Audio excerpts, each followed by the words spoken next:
Hello, everybody. This is LeMaster with Common Sense Living Podcast. I'm here today to talk about diabetes and perhaps how we can overcome it, not get it.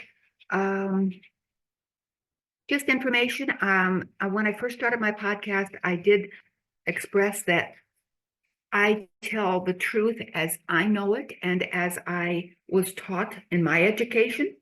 So with the climate that's out there, what I say may not fit your beliefs, and that's fine because I'm just expressing mine. So I'm giving you information that you can use or discard. It's up to you. Do I care? Definitely I care, or I wouldn't be here. So with that being clear, let me get started. So I have a program I'm starting called Taming Diabetes Differently Coaching Program. So here's the story. Can you imagine 365 days without sugar? I make it a month and crave it. And if you're a woman, perhaps it's that time of the month when the cravings really hit. Always did for me. But let me share from my experience, it doesn't ease up after menopause. Most people struggling with sugar couldn't imagine making it a few weeks without sugar, let alone an entire year. So the following is from an article I had read. Mary is living proof that it is possible, and she had some inspiring words of advice to share for those who think they will never be able to live without sugar. Her birthday was soon approaching. Her mom asked if she was going to eat cake on her birthday. It was less than a month sugar-free for the year. She thought about it, but decided not to, fearing she would relapse and eat all the leftover cake. I would.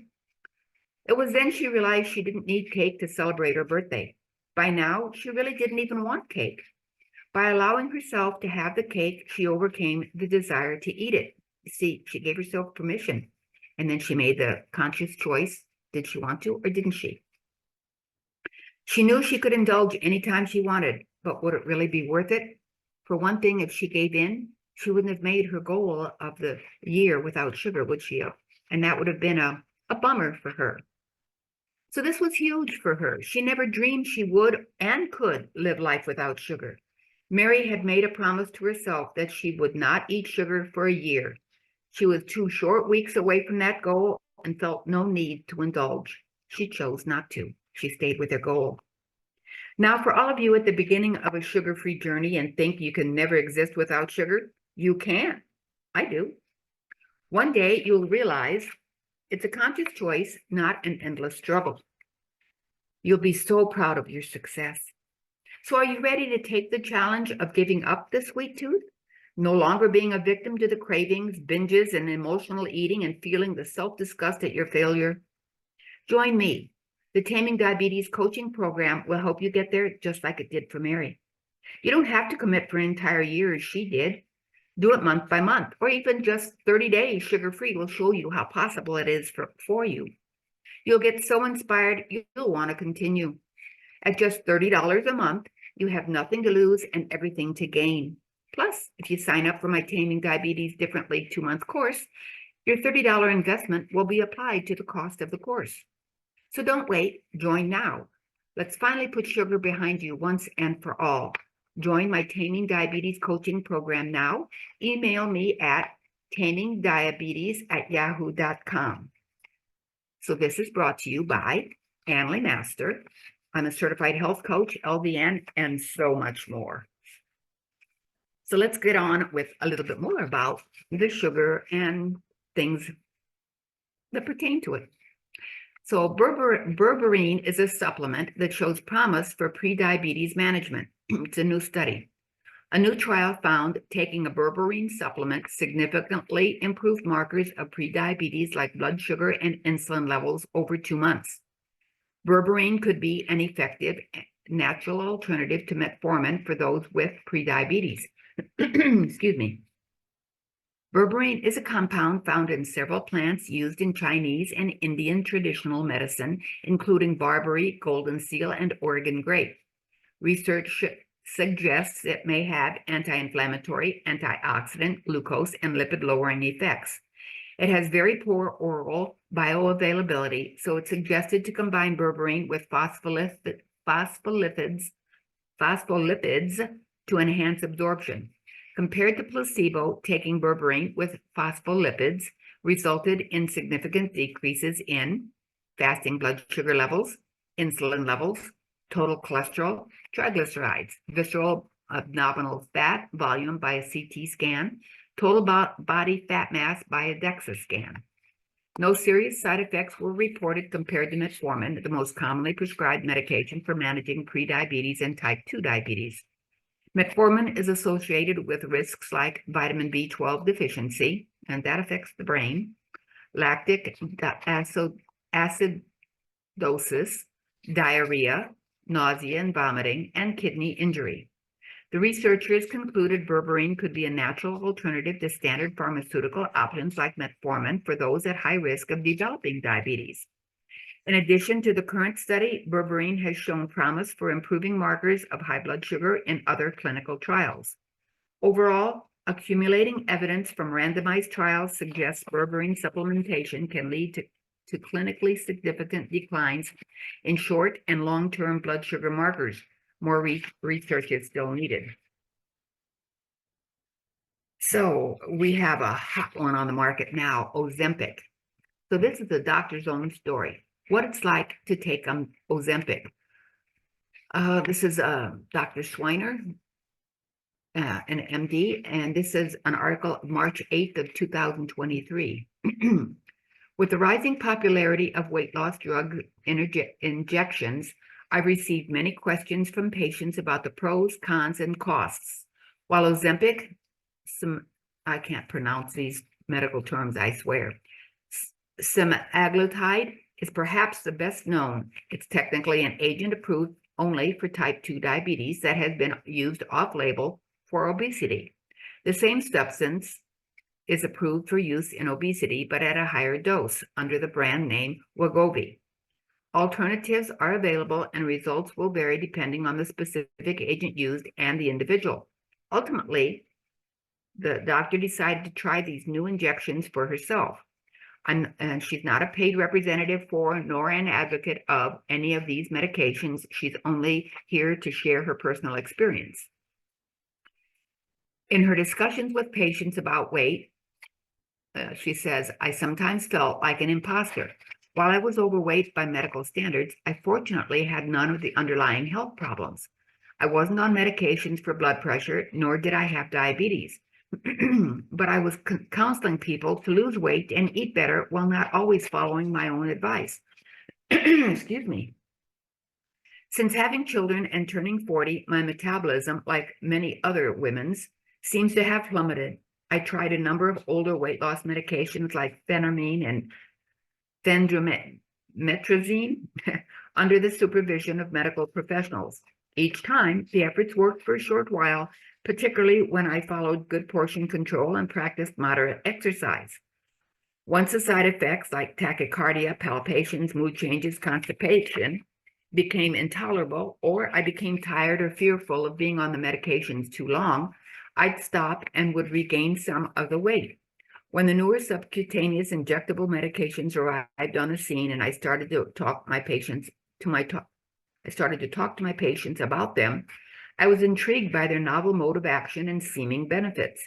These medications, glucagon-like peptides, in parentheses, GLP-1 receptor agonists, were first approved for the type 2 diabetes, and it soon became apparent that patients were losing significant amounts of weight taking them, so manufacturers conducted further trials in obesity patients without type 2 diabetes.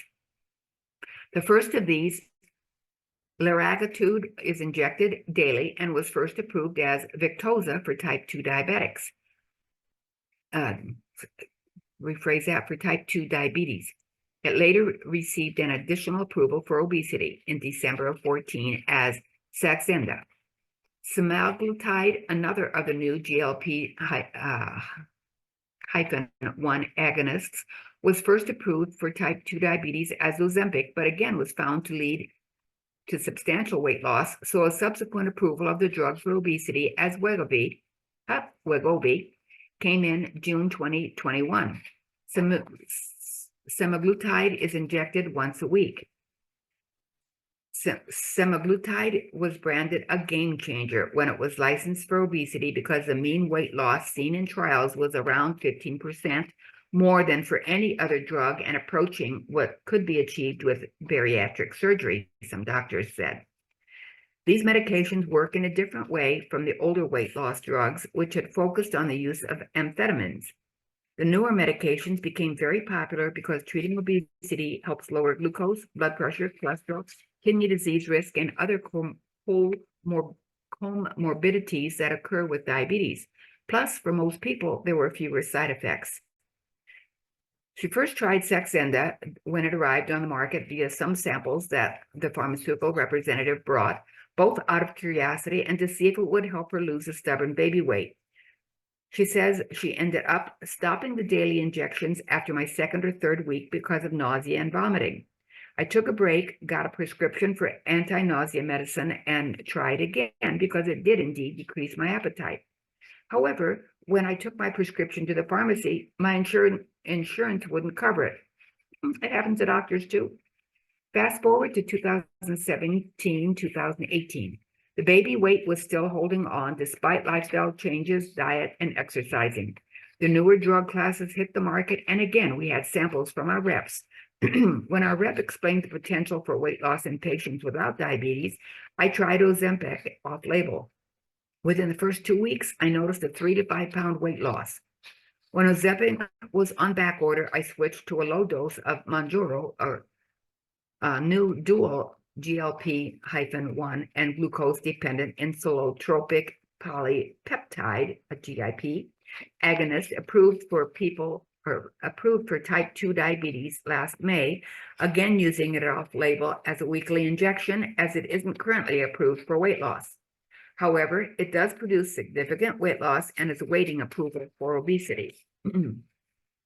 With these new medications, I noticed that both my patients and I didn't complain as much about nausea and vomiting, but I did experience stomach upset, constipation, and acid reflux. The appetite suppression is effective. It slows down the emptying of the gut, so I feel full longer. I've lost 30 pounds with these weekly injections, and I would like to lose another 20 pounds. I follow a routine of reasonable portion controlled eating and moderate exercise, 30 minutes of cardiovascular activity at least 2 to 3 times a week. Discontinuing the medications may cause rebound weight gain, especially if I'm no longer following a routine of healthy eating and or moderate exercise. I deal with minimal constipation by taking stool softeners, and I take antacids for acid reflux. Are you or someone you know dealing with blood sugar issues like diabetes? You can lower, even reverse these issues. I lowered my A1C from 5.9 to 4.9 in just 6 weeks. My doctor was impressed. I'm a nurse, certified health coach, and educator. Gift yourself or another with this course, Taming Diabetes Differently. Change your life and theirs. Contact LeMaster at tamingdiabetes@yahoo.com or call 972-948-9976 and be sure to leave a message. Here's what I recommend applying working with patients who have obesity. First, explain how these medications work. Then conduct a health history to make sure these injections are right for them. Patients with a family history of pancreatic cancer can't take these medications. You also want to monitor use in patients with a history of hypoglycemia so their blood sugar doesn't drop too low. It's also important to make sure your patients are able to afford the medication. My husband takes Ozempic for diabetes, and recently we're told a refill would cost about $1,500 a month. Even with insurance, covered doesn't necessarily mean affordable. Take a baseline A1C and repeat it after the patient has been on the medication for 2 to 3 weeks. Also remind them that they can't rely solely on the medication, but need to practice portion control and healthier eating to exercise more. For myself, I want to lose those remaining 20 pounds or so by eating healthy and being physically active without having to rely on medication for the rest of my life. Research on these medications is still early, so we don't know the long-term effects yet. As clinicians, I feel it's okay to be honest with our patients about our own personal struggles to help them understand that they are not alone and that losing weight is a challenge for everyone. Note, Dr. Swiner provides consulting services and gives recommendations on health and wellness, but no longer directly prescribes medication to patients.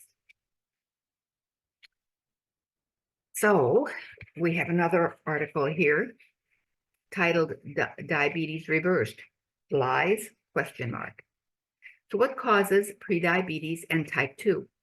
Some attribute it to obesity, to others our horrible modern diet and sedentary lifestyle, or blame the patients themselves, implying they are lazy and undisciplined. Rarely is the blame on the current medical system where it deserves to be, on the foods you've been taught to crave and believe are safe and healthful. You're not being told how terrible they are for your health and how they constitute a causal link to this terrible disease. Global pandemic of type 2 diabetes and prediabetes is caused directly by our modern day diet of highly processed foods. These include high carb, low nutrient junk food and fast food, overly processed refined carbs, and metabolism distressing ingredients such as sugar and artificial sweeteners, high fructose corn syrup, trans fats, and refined vegetable oils. Add hidden allergies to wheat and other substances that stress and weakens the immune system, and a catastrophic absence of fiber-rich, nutrient-dense whole foods, including fresh fruits and vegetables, whole grains and beans, and humanely raised hormone-free meat, eggs, fish, and dairy products, which equals a perfect recipe for diabetes. If public health officials condemned this diabetes-causing diet, economic repercussions would devastate the giant agribusiness corporations that grow the raw material for these commercial food products or junk food. Truth would also affect manufacturers and marketers who stock these products in the stores, the media, from advertising revenue these products generate. It's all about the money, huh? Were the medical community to point a finger at the foods and beverages causing today's epidemic of type 2 and prediabetes in unaware adults and defenseless kids, big business would have a fit and you would see the largest lobbying barrage ever. Placing blame on obesity, lack of exercise, or the patients themselves is a deceitful distraction from the real cause. The medical and science communities are in bed together and remain silent, borders on malpractice. Billions of our tax dollars, such as federal agriculture subsidies, are pumped into price supports for sugar, corn, wheat, soybeans, and feedlot beef, the raw materials that make many diabetes-causing food products. There is barely anything given to small farmers struggling to raise organic fruits, vegetables, and livestock. Theory: once beta cells are gone, they're gone. Certain foods and supplements may regenerate the beta cells so they can once again produce insulin. Change your diet, change your health, and your life, period. It's that simple. I'm old and proud of it. I say I'm 74 and aging younger. The reason I say that is because mindset is so important. What you believe, and you think about, you bring about, correct? So I grew up in the 70s, in the 50s and 60s, and I was raised on organic food. My whole family was raised on organic food. We grew it in our garden. So I know we didn't have all these alternative fake food products that taste so good that we get addicted to them. I've been addicted to them. We didn't have those, and we didn't have the onslaught of health problems that we have now. So food for thought. Am I telling truth or fiction? And like I said in the beginning of this podcast, it's up to you to decipher which you choose to believe. So this is a little bit more about some of the repercussions of choices people make. Oh, popular weight loss drug. The husband warns of the dangers. In Sydney, Australia, although her name is here, I won't put it, but this is November 8th of 23. A 56-year-old Australian woman tragically passed away after taking the weight loss drug, a medication that starts with an O. Her husband is now speaking out, warning others that the drug is not worth it at all. the O drug, is approved by the U.S. Food and Drug Administration for type 2 diabetes and has gained popularity as a weight loss drug worldwide. However, it can cause gastrointestinal issues if it slows down the stomach too much or blocks the intestines. She had been prescribed this O medication to fit her dream dress for her daughter's wedding. Alongside the prescription injection, Saxenda, she lost around 35 pounds in just 5 months. However, the medications reportedly made her ill. On January 16th, that would be of 2024, Webster's husband found her unconscious with a brown liquid seeping from her mouth. Despite his efforts to revive her, she tragically passed away that night from acute gastrointestinal illness. While Webster's cause of death had not been officially linked to her use of the O or the S, her husband firmly believes the drugs played a role. He expressed his regret, stating, "If I knew that could happen, she wouldn't have ever been taking it. I never thought you could die from it." The manufacturer of O, Novo Nordisk, responded to the allegations, stating that reports of ileus or intestinal blockage were only received after the drug was released. Novo Nordisk, along with Eli Lilly and Company, the manufacturers of the one that starts with M, is currently facing lawsuits in the United States over claims that their weight loss drugs can cause severe gastrointestinal problems, including gastroparesis or stomach paralysis, which can be fatal. Law firm Morgan & Morgan has received numerous inquiries from clients across 45 states regarding injuries allegedly caused by these drugs. So I know with today's podcast, I may be shut off from YouTube because I have 2 strikes against me for telling the truth as I see it. And this may be my 3rd strike, and so they may ban me. But if it didn't, be aware of that and know that should that happen in the future, you can find me on other platforms, Buzzsprout, for one, whatever. Anyway, I'm not that familiar with it. I created my podcast to put the word out for people to be able to think critically, which is not something that is done much anymore. I am a critical thinker. I am a believer in health. I am a nurse. I do my diabetes program under my health coaching certified program because I am certified in that. And it's programmed specifically to health. My nursing license is nursing, which encompasses more. So I want to focus it on a person's health. So with that being said, stay tuned for more because I have so much more to offer. I'm intrigued. Inflammation is a topic hot on my list, and I have come across, let me throw this one in. I did a podcast, which you will probably have seen before this one, with Tom Palladino on scalar light. It's quantum energy, and I do healing touch, so my hands are healers, and so is my last name. LeMaster says, the master. So I say I am a master healer. Anyhow, he had said scalar light emanates from my hands. And I thought that's interesting because I can feel it. So with that being said, just be aware that there's something out there. Scalar energy is a Nikola Tesla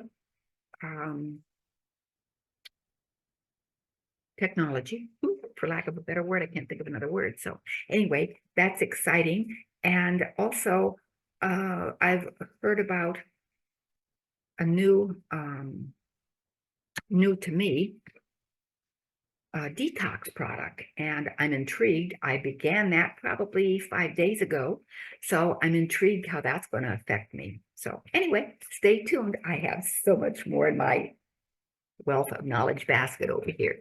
So I hope you have a wonderful day. Thank you for having tuned in to my Taming Diabetes Differently information on my the Common Sense Living podcast. So stay tuned. Thank you for tuning in to my Common Sense Living podcast today. I hope you enjoyed it, and I'm sure you learned something new. Please leave a kind review and share this episode with a friend. And be sure to subscribe yourself. You'll find me on iTunes, Spotify, and other platforms. And don't forget, we'll be here again next week with another insightful episode of Common Sense Living. I can hardly wait.